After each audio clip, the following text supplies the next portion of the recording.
Hi dear friend, this is Talia from QLQ, and this is our newest YT stamping machine. It can use to make the brass YT zipper and the stainless steel YT zipper. Now our machine is making the stainless steel YT zipper. It only needs to change some parts of this machine.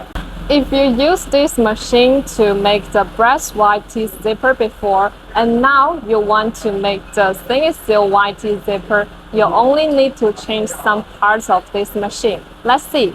Okay, the first part you need to replace is this teeth-shaped mold, and this part is used in here. You can see this one is the teeth-shaped mold. And the second part you need to replace is this cut-off front die, and it's used in here. This one is the cut-off front die.